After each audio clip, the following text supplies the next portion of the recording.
जय जय राधा वल्लभ श्री हरिवन श्री वृंदावन श्री बनचंद्र।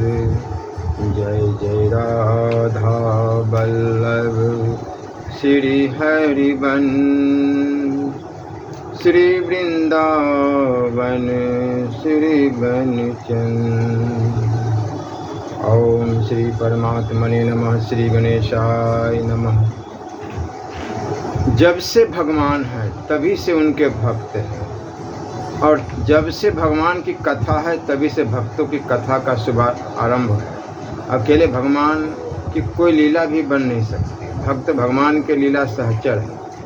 इस प्रकार यह सिद्ध है कि जिस प्रकार भगवान और उनकी कथा अनादि है, उसी प्रकार भक्त और उनकी कथा भी अनादि है। भक्त और भगवान का नित्य साहचर्य है। यह बड़ी विलक्षण बात है कि स्वयं परमात्मा प्रभु जब शिव रूप धारण करते हैं तो वे राम रूप के भक्त बन जाते हैं। तो कभी राम रूप में शिव की उपासना करने लगते हैं। एक ही प्रभु भक्त की भावना के अनुसार अनेक रूपों में होकर उनके इष्ट का रूप धारण कर परस्पर एक दूसरे के भक्त बन जाते हैं और एक दूसरे को वर भी प्रदान करते हैं। भगवान की यह लीला भक्तों के आह्लादित करने के लिए होती रहती है। यद्यपि वेदों पुराणों आदि सत शास्त्रों में भक्त और भगवान के चरित्र बड़े ही मनोरम रूप में वर्णित है, और उन अनेक भक्त कवियों ने स्वतंत्र रूप से भी संस्कृत आदि भाषाओं में भक्तों के मनोरम चरित्र प्रस्तुत किए हैं। तथापि श्री नाभादास जी के भक्तमाल में भी जिन भक्तों की कथा आई है वह बड़ी ही सरस एवं कल्याणकारिणी और मन को आनंदित करने वाली है। भक्तमाल सामान्य रचना नहीं है, अपितु यह एक आशीर्वादात्मक ग्रंथ है। तपस्वी सिद्ध एवं महान संत की अहित्य की कृपा और आशीर्वाद से इस ग्रंथ का प्रकट्य हुआ, इसलिए इसकी इतनी महिमा है। भक्तमाल भक्ति साहित्य का अनूठा अनमोल रत्न है। इसकी यह विशेष बात है, यह भक्तों को अति प्रिय होने के साथ ही भगवान को परम प्रिय है। इसलिए इसे सुनना चाहिए और पढ़ना भी चाहिए। संतों को की तो यह भी धारणा है कि भगवान अपने नित्य धाम में भक्तमाल का सदा स्वाध्याय करते हैं। श्री भक्तमाल के प्रधान श्रोता भगवान ही हैं। जैसे भक्तों को भगवान का चरित्र अति प्रिय है, वैसे ही भगवान को भी भक्तों का चरित्र परम प्रिय है। सत्य तो यह है कि भगवान अपने से अधिक भक्तों को आदर देते हैं। मोते संत अधिक करी लेखा। भावुक भक्तों की मान्यता है कि भगवान से भी अधिक महत्ता उनके भक्तों की। मोरे मन प्रभु अस विश्वासा राम ते अधिक राम करदासा। भक्तमाल के सबसे प्राचीन टीकाकार श्री प्रियदास जी की भक्तमाल ग्रंथ का प्रकट्य कैसे हुआ, इसे बताते हुए कहते हैं कि एक बार की बात है, श्री नाभादास जी के पूज्य गुरुवर श्री अग्रदास जी महाराज भगवान श्री सीताराम जी की मानसी उपासना में लीन थे, और उनके शिष्य श्री नाभादास जी धीरे धीरे उनको पंखा झेल रहे थे। उसी समय अग्रदास जी का एक शिष्य जहाज द्वारा समुद्र की यात्रा कर रहा था। उसका जहाज एकाएक संकट भंवर में फंस गया और रुक गया। उस समय उस संकट से मुक्त करने के लिए शिष्यों ने अपने गुरुजी श्री अग्रदास जी का स्मरण ध्यान किया। उसका फल यह हुआ कि गुरुजी का ध्यान भी शिष्य की ओर गया और उनकी मानसी आराधना का ध्यान टूट गया। विलक्षण बात यह हुई कि इस ध्यान भंग की बात नाभादास जी को भी समझ गए। तब उन्होंने अपने पंखे की वायु के झोंके से रुके हुए जहाज को भंवर संकट से पार कर दिया। जहाज समुद्र में यथावत चल पड़ा।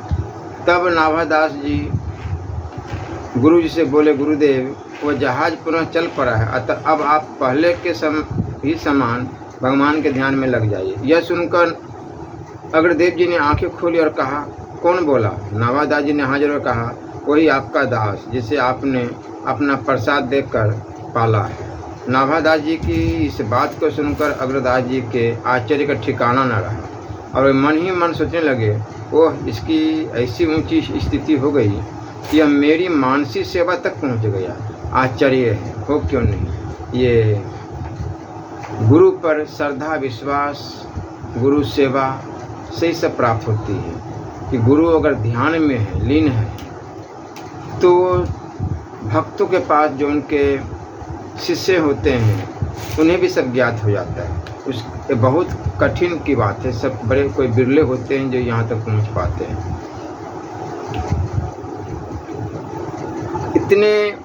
इसने यहाँ बैठे ही बैठे दूरदृष्टि समुद्र में होने वाली घटना का प्रत्यक्ष कर लिया और यहीं से जहाज की रक्षा कर ली। फिर विचार करते उनके मन में बड़ी प्रसन्नता हुई। वो यह जान गए कि संतों की सेवा तथा उनसे प्राप्त प्रसाद भक्षण की यह महिमा है। इसे ऐसी दिव्य दृष्टि प्राप्त हो गई है। तब श्री अग्रदास जी ने नावादास जी को आज्ञा देते हुए कहा, यह भई तो पे साधु कृपा, उन्हीं को रूप गुण कहो ये भाव को। बस तुम्हारे ऊपर यह साधुओं की कृपा हुई है, अब तुम उन्हीं साधु संतों के गुण स्वरूप तथा उनके हृदय के भावों का गान करो। गुरुदेव की इस आज्ञा को सुनकर नाभा जी ने हाथ जोड़कर कहा, प्रभु मैं भगवान श्री राम, भगवान श्री कृष्ण के चरित्रों को तो कुछ गा भी सकता हूँ, किंतु भक्तों के चरित्रों का यादी अंत पाना तो बड़ा कठिन है। भला मैं भक्ति के रहस्य को कैसे समझ सकता हूँ। तब अग्रदास जी बड़े प्रेम से उन्हें समझाते हुए बोले, जिन्होंने तुम्हें मेरी मानसी सेवा में प्रवेश कराया, जिन्होंने तुम्हें समुद्र में जहाज को दिखाया, जिन्होंने यहीं से पंखे की हवा से जहाज को आगे बढ़ा दिया, वही भगवान तुम्हारे हृदय में प्रविष्ट होकर भक्तों के तथा अपने भी सब रहस्य को खोलकर बता देंगे। कही समुझाई बोई हृदय आई, कहे सब जिन ले दिखाई, दई सागर में नाव को। प्रियदास जी भक्ति रस बोधनी टीका। गुरुदेव ने नाभादास जी की आशंका को दूर किया। बस अब क्या था, उन्होंने गुरुदेव की प्रेरणा प्राप्त कर उनके आशीर्वाद से भक्तमाल की उदाभावना कर डाली और इस घटना का वर्णन उन्होंने अपने ग्रंथ के प्रारंभ में इस प्रकार किया है। श्री गुरु अग्रदेव आज्ञा दई भक्तन को जस गायु, भव सागर के तरन को नाहिन और उपाऊ। अर्थात स्वामी अग्रदेव जी ने मुझ नारायण दास नाभा जी को आज्ञा दी कि भक्तों के चरित्रों का वर्णन करो, भक्तों का यशोगान करो, क्योंकि संसार सागर से पार उतारने का इसे सरल कोई दूसरा उपाय है ही नहीं। इस पद में श्री नाभा जी ने अपने श्री गुरुदेव का नाम निर्देश किया और ग्रंथ रचना हेतु बताया कि भक्त और भगवान में श्री अग्रदास जी ने केवल भक्तों को यशोगान की आज्ञा दी, कारण कि भक्त में भक्ति, भगवान और गुरुदेव सबका भाव निहित रहता है। श्री नाभादास जी ने भक्तमाल ग्रंथ का आरंभ मंगलाचरण के रूप में किया। भक्त भक्ति भगवंत गुरु चतुर नाम बपु एक, इनके पद बंदन किए नासत विघ्न अनेक। अर्थात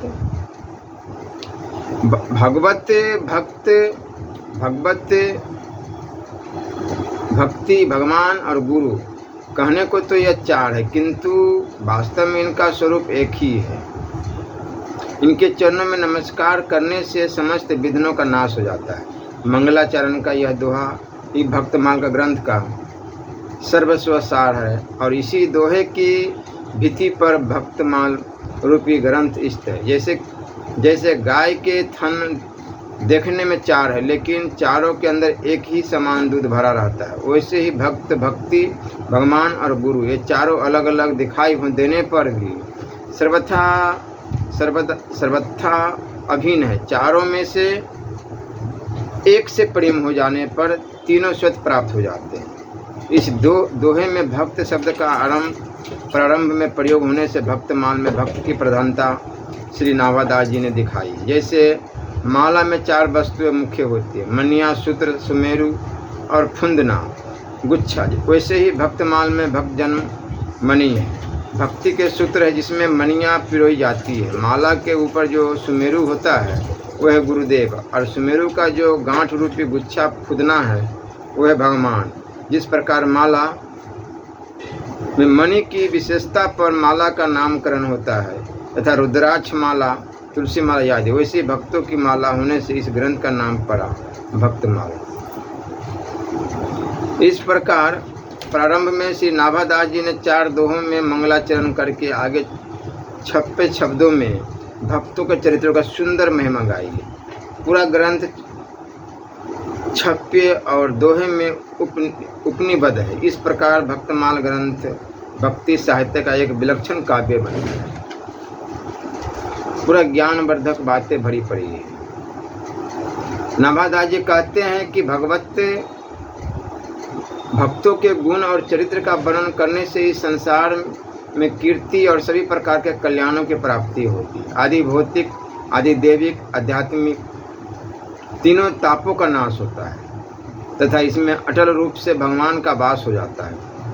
जग कीर्ति मंगल उदय तीनों ताप नसाए, हरिजन को गुण बरनते हरि हृदय अटल बसाए।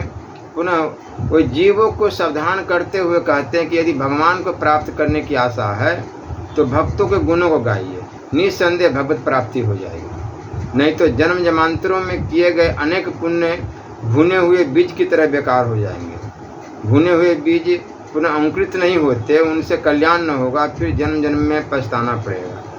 जो हरि प्राप्ति की आस है तो हरिजन गुण गाओ, नत्रु सुकृत भुंजे बीज ज्यों जन्म जन्म पछताए। नाभादास जी का बताते हैं कि जो भक्तों के चरित्रों को गाता है, श्रवण करता है तथा उनका अनुमोदन करता है, वह भगवान को पुत्र के समान प्रिय है। उसे भगवान अपनी गोद में बिठा लेते हैं। सो प्रभु प्यारो पुत्र जो बैठे हरि की गोद। इस प्रकार भक्तों की महिमा को समझाते हुए नाभादास जी ने जब भक्तों के चरित्रों का वर्णन करना आरंभ किया तो मंगलाचरण के बाद सर्वप्रथम पहले 56वें भगवान के 24 अवतारों का इस प्रकार वर्णन किया। जय जय मिन बारह कमठ नर हरि बलि बावन, परशुराम रघुवीर कृष्ण कीर्ति जग पावन, बुध कल की व्यास पृथु हरिहंस मनवंतर, जग ऋषभ है ग्रीव ध्रुव बरदेन धनवंतर, बद्रीपति दत्त कपिल देव सनकाद की करुणा करो, 24 रूप लीला रुचिर श्री अग्रदास उर्पद धरो। इसी प्रकार अगले 56 में उन्होंने भगवान के श्री चरणों के चिन्हों की वंदना की और प्रार्थना की कि रघुपति के चरण चिन्ह भक्तों के लिए मंगलकारी और सदा सहायता करने वाले हो। अंकुश अंबर कुलुष कमल जब धुजा धेनु पद, शंख चक्र स्वास्तिक जम्बू फल, कलश सुधा हरद, अर्धचंद्र षटकोण मिन बिंदु ऊर्ध्वरेखा, अष्टकोण त्रिकोण इंद्रधनु पुरुष विशेषा, सीतापति पद निति बसत एते मंगलदायका, चरण चिन्ह रघुवीर के संतन सदा सहायका। अगले 56 में जिन द्वादश महाभागवत भक्तों का स्मरण किया गया है उनके नाम इस प्रकार: श्री ब्रह्मा जी, श्री देवऋषि नारद जी, श्री शंकर जी, श्री सनकादिक, श्री कपिल देव जी, श्री स्वयंभू मनु जी, श्री प्रहलाद जी, श्री विदेहराज जनक जी, श्री भीष्म पितामह जी, श्री बलि जी, श्री सुखदेव जी तथा श्री धर्मराज जी। इसके बाद के 56 में भगवान नारायण के विश्वक्षेण, जय विजय, प्रबल, बल, नंद, सुनंद, सुभद्र आदि 16 पार्षदों का उल्लेख हुआ है। तदंतर जिन भक्तों का उल्लेख हुआ है उन्हें नाभा जी ने हरिवल्लभ नाम दिया है। और उसके अंतर्गत लक्ष्मी, गरुड़, सुनंद, हनुमान, जाम्बवंत, सुग्रीव, विभीषण, जटायु, ध्रुव, अम्बरीश, विदुर, अक्रूर, सुदामा, चंद्रहास, चित्रकेतु, गज, गराह, पांडव, कुंती तथा द्रौपदी आदि का स्मरण किया गया। आय के छप्पे संख्या 10 में नौ योगेश्वर, श्रुतिदेव, मुचकुंद, प्रियव्रत, पृथु, परीक्षित, सुत, सनकादि ऋषि, मनुपत्नी शतरूपा, कर्दम पत्नी देवहूति, सुनीति, दक्षकन्या, सतीजी देवी, मदालसा, ब्रज गोपियाँ आदि का उल्लेख है। पुनः आगे के छप्पे 27वां छप्पे तक प्राचीन बरही, सत्यव्रत, रहुगण, सगर, भगीरथ, महर्षि वाल्मीकि, रुक्मांगद, हरिश्चंद्र, भरत, दधीचि, सुधन्मा, शिवी, बलिपत्नी, विंध्यावली, मूर्ध्वज, अलर्क, इक्ष्वाकु, गाधी, रघु, सत्यधन्वा, रंतिदेव, मानधाता, निमि, भरद्वाज, याति, दिलीप, याज्ञवल्क्य, नवधा भक्ति के आचार्य, 18 पुराणों स्मृतियों के प्रवर्तक, मनु, अत्रि, हरित, याज्ञवल्क्य, गौतम, वशिष्ठ, दक्ष, कर्तु तथा पराशर आदि ऋषि महर्षियों ने भगवान श्री राम के सचिवों तथा श्री राम के सहचर वर्ग नंद आदि 9 नंदों, ब्रजवासियों गणों, भगवान श्री कृष्ण के रक्तक, पत्रक, मधुकंठ आदि 16 सखाओं, सप्तद्वीप के भक्तों, जम्बूद्वीप के भक्तों, भगवान के द्वारपाल के रूप में प्रतिष्ठित रहने वाले इलापत्र, शेषनाग, पद, शंकु, कंबल, वासुकी, करकोटक तथा तक्षक नाम वाले अष्टनागों आदि का वर्णन किया गया है। इस प्रकार भक्तमाल के प्रारंभिक 27 छप्पियों में सत्ययुग, त्रेता तथा द्वापर में हुए भक्त चरित्रों का वर्णन हुआ है। आगे छप्पे 28 से अंत तक पूरे भक्तमाल में कलयुग के भक्तों का वर्णन है। 28वें छप्पे में नाभादास जी बताते हैं कि जिस प्रकार पहले 3 युगों में भगवान ने 24 अवतार धारण किए, उसी प्रकार कलयुग में भक्ति की प्रतिष्ठा करने वाले आचार्यों का चतुर्भुज प्रकट हुआ। यथा श्री संप्रदाय के संवर्धक दक्षिण भारत में श्री रामानुजाचार्य, उत्तर भारत में श्री रामानंदाचार्य, रुद्र संप्रदाय के संवर्धक आचार्य श्री विष्णु स्वामी जी, ब्रह्म संप्रदाय के संवर्धक श्री मध्वाचार्य जी तथा सनकादिक के संप्रदाय के संवर्धक श्री निम्बाकाचार्य जी। इन आचार्यों ने जन्म लेकर स्वयं सत्कर्मों एवं सदाचारपूर्ण आचरण करके भगवत धर्म की सुदृढ़ प्रतिष्ठा की और कलियुगी जीवों को भक्ति का मार्ग दिखाकर उन पर अपार कृपा दृष्टि की। मूल छप्पे इस प्रकार है। श्री रामानुज उदार सुधा निधि अवनी कल्पतरु, विष्णु स्वामी बहुत सिंधु संसार पार करु, मध्वाचार्य मेघ भक्ति सरु सर भरिया, निम्बादित्य आदित्य कुहर अज्ञान जो हरिया, जन्म कर्म भग भागवत धर्म संप्रदाय थापी अघट, 24 प्रथम हरि बपू धरे, ज्यों त्यों चतुर्व्यूह कलियुग प्रगट। आगे के छप्पों में इन संप्रदायों के आचार्यों का तथा उनकी शिष्य प्रशिष्य परंपरा उनके द्वारा बताए गए उपदेशों का वर्णन है। तदनंतर श्रुति पर्ग, श्रुतिदेव, लालाचार्य, भवानंद, अनंतानंद, रंगजी, पैहारी, श्री कृष्णदास, किलहदेव, अग्रदास, शंकराचार्य जी, नामदेव, जयदेव, बिल्वमंगल, ज्ञानदेव, कुलशेखर, कर्माबाई, जयमल, श्री धर स्वामी, साक्षी गोपाल भक्त, रैदास, कबीरदास, पीपा, धन्ना, सुखानंद, नरहरियानंद, नित्यानंद, चैतन्य महाप्रभु, सूरदास, केशव भट्ट, विठलनाथ, नारायण भट्ट, रूप सनातन, हित हरिवंश गोस्वामी, स्वामी हरिदास, जीव गोस्वामी, सदन कसाय, रांका, बांका, कुंभन दास, विद्यापति, नंददास, मीराबाई, गोस्वामी तुलसीदास जी, नारायण दास, चित स्वामी, मधुकरिया भट्ट, करमेती बाई, मधुसूदन सरस्वती, लक्ष्मण भट्ट, गोविंद दास, भक्तमाली, श्री हरिदास तथा श्री लालमती आदि अनेकों भक्तों की नाम वाली और उनके मंगलमय पावन चरित्र का स्मरण किया गया है।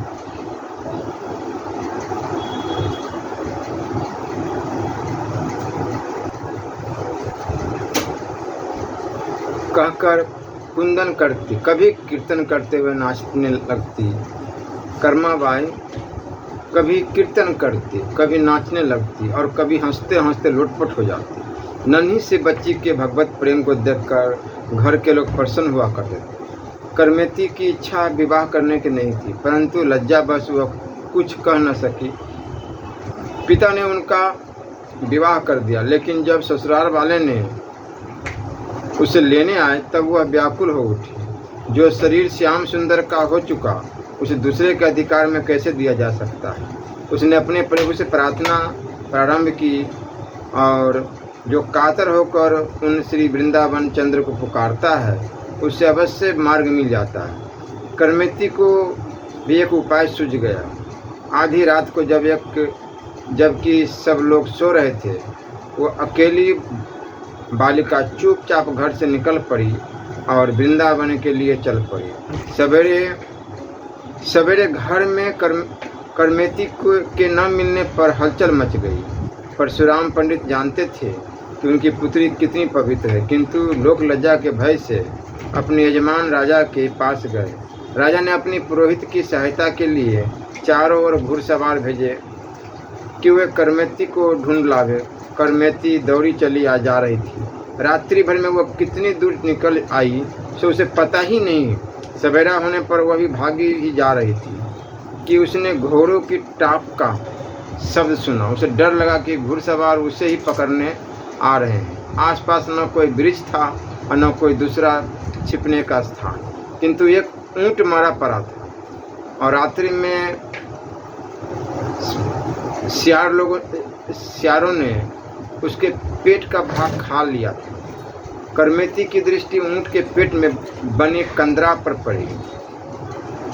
इस समय वह सांसारिक विषयों की भयंकर दुर्गंध से भाग रही थी। मरे ऊंट के शरीर से निकलने वाली गंध उसे विषयों की दुर्गंध के सामने तुच्छ जान पड़ी, यानी छोटा जान पड़ा। भागकर वह ऊंट के पेट में छिप गई। घुड़सवार पास आए तो दुर्गंध के मारे उन्होंने उस ऊंट की ओर देखा तक नहीं। वहां से शीघ्रतापूर्वक वे आगे बढ़ गए और अंत में हताश होकर लौट गए। माता पिता आदि भी पुत्री के संबंध में निराश हो गए। जिसकी कृपा बीज अमृत हो जाता है, अग्नि शीतल हो जाती है, किसी की कृपा वर्षा करमेती पर हो रही है। उसी की कृपा हो रही थी।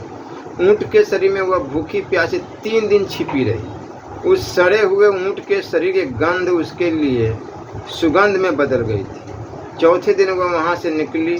मार्ग उसका जाना हुआ नहीं था, किंतु जो सबका एकमात्र मार्गदर्शक है उसकी ओर जाने वाले को मार्ग ढूंढना नहीं पड़ता, मार्ग ही उसे ढूंढ लेता है। करमेती को साथ मिल गया और वह वृंदावन पहुंच गए। वहां पहुंचकर मानो वह आनंद के समुद्र में मग्न हो गए। जब परशुराम पंडित को अपनी पुत्री का कहीं पता न लगा तब वह वृंदावन आए। लेकिन भला वृंदावन में करमेती को जानता पहचानता कौन था कि पता लगता। एक दिन वृक्ष पर चढ़कर परशुराम पंडित इधर उधर देख रहे थे। ब्रह्मकुंड पर उन्हें एक विरागिनी दिखाई पड़ी। वहां जाने पर उन्होंने देखा कि साधु वेश में करमेती ध्यान मग्न बैठी है। पुत्री की दिनहीन बाहरी दशा देखकर पिता को शोक हुआ, परंतु उसके भगवत प्रेम को देखकर वे अपने को धन्य मानने लगे। कई घंटे बैठे रहने पर भी जब करमेती का ध्यान भंग नहीं हुआ तब पिता ने उसे हिला डुला कर जगाया और उससे घर चलकर भजन करने का आग्रह करने लगे। करमेती ने कहा, पिताजी, यहाँ आकर भी कोई कभी लौटा है। मैं तो ब्रज राजकुमार के प्रेम में डूबकर मर चुकी हूँ। अब मुर्दा यहाँ से उठे कैसे अनंत परशुराम जी उसके भक्ति भाव को देखकर वापस घर लौट गए।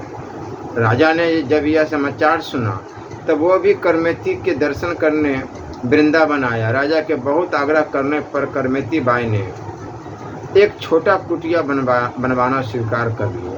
राजा ने करमेती बाई के लिए ब्रह्मकुंड के पास एक मठिया बना दी। करमेती बाई की भक्ति ने राजा को भी भक्त बना दिया। इसी प्रकार भक्तमाल में अनेकानेक भक्तों के पावन चरित्रों का रोचन वर्णन है। श्री नावादास जी कहते हैं, संसार में जितने भक्त हैं उन सब का वर्णन करने की सामर्थ्य किसमें है? यह तो वैसे ही असंभव है जैसे कोई चिड़िया सब समुद्र का जल पी लेने का विचार करे, तो उसके उदर में समुद्र का जल कैसे अट सकता है? भक्त जीते भूलोक में कथे कौन पे जाए, समुद्र पान श्रद्धा करे कह चिड़ी पेट समाए। नावादास जी कहते हैं, जिस प्रकार वृक्ष की जड़ सिंचने से उसकी शाखाएं पत्ते सब अंग प्रत्यंग पुष्ट हो जाते हैं, उसी प्रकार इस भक्तमाल में वर्णित आचार्यों एवं भक्तों के वर्णन से दूसरे भक्तों का जिनका इसमें वर्णन नहीं है कि भक्ति एवं महिमा को समझकर संतोष करना चाहिए। भगवत विग्रह सालग्राम या तुलसी दल छोटा हो अथवा बड़ा, सबकी महिमा एक जैसी। उसी प्रकार भगवत भक्तजन छोटे हो या बड़े, सभी अनंत गुणों के कारण महान महिमा वाले हैं। भक्तमाल में यदि किसी का वर्णन पहले हो गया हो, किसी का बाद में, तो यह अपराध क्षंतव्य है। श्री मूर्ति सब वैष्णव लघु बर गुणी अगाध, आगे पीछे वर्णते जिनी मानो अपराध। महाभागवत। इसलिए हमेशा भक्तों का चरित्र सुनना चाहिए, इससे भगवान प्रसन्न होते हैं। श्री राधा वल्लभ लाल की जय।